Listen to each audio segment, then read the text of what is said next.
1. ऐतिहासिक पृष्ठभूमि, छुआछूत और सामाजिक बहिष्कार। मेघ समाज लंबे समय तक जातिगत भेदभाव और छुआछूत का शिकार रहा।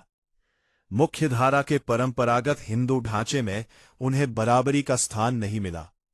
इसी कारण संत परंपरा, विशेषकर संत कबीर की विचारधारा मेघ समाज में स्वाभाविक रूप से लोकप्रिय रही, क्योंकि कबीर साहिब ने जाति व्यवस्था, पाखंड और ऊंच नीच का खुलकर विरोध किया।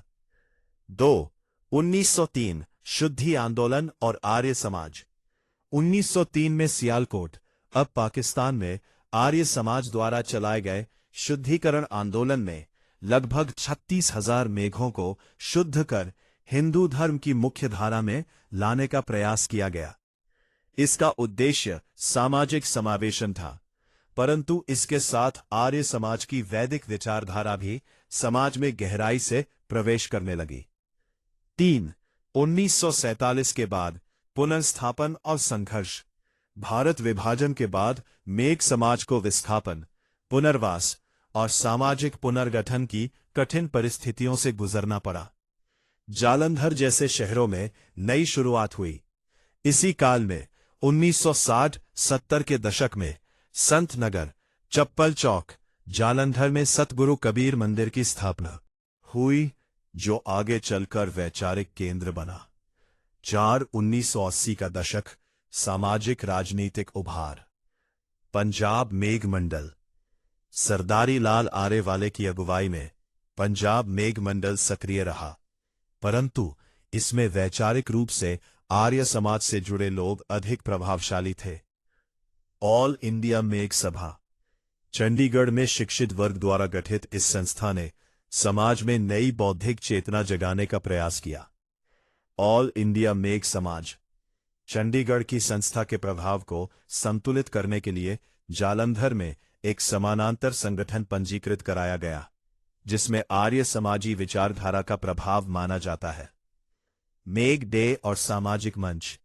चुनी लाल मेघ, चेयरमैन यशपाल मांडले, गोपाल कृष्ण भगत, आचार्य राजपाल आदि ने पंजाब मेघ कम्युनिटी के बैनर तले भगत बूढ़ा मल ग्राउंड, जालंधर में मेघ डे का आयोजन शुरू किया।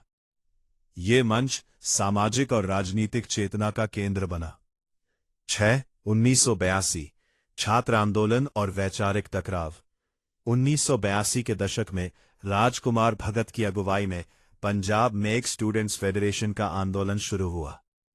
इसमें विजय कुमार, विजय बाबा, सिकंदर भगत, कीमती लाल, गुलशन भगत, हरीश भगत आदि अनेक युवा जुड़े। यह आंदोलन आर्य समाज की वैचारिक पकड़ के विरुद्ध नई चेतना का प्रतीक था। संघर्ष इतना बढ़ा कि विद्यार्थियों को पुलिस थानों और अदालतों तक जाना पड़ा। विजय भगत को प्रताड़ना का सामना करना पड़ा। 7. सतगुरु कबीर आंदोलन का विस्तार। हालांकि प्रारंभ में जालंधर में सतगुरु कबीर आंदोलन अपेक्षाकृत सीमित था, परंतु अमरनाथ आरेवाले और अमीनचंद भगत जैसे लोगों ने सतत प्रयास जारी रखे।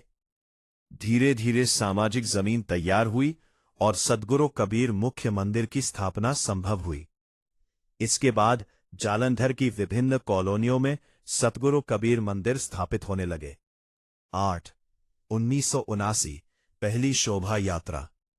1979 में सतगुरु कबीर महाराज जी की पहली शोभा यात्रा निकाली गई, जिसका रूट केवल भार्गव नगर, जालंधर तक सीमित था।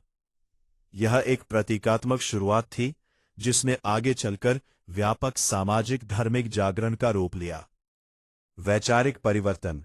1980 के दशक के अंत तक सतगुरु कबीर विचारधारा मजबूत होने लगी।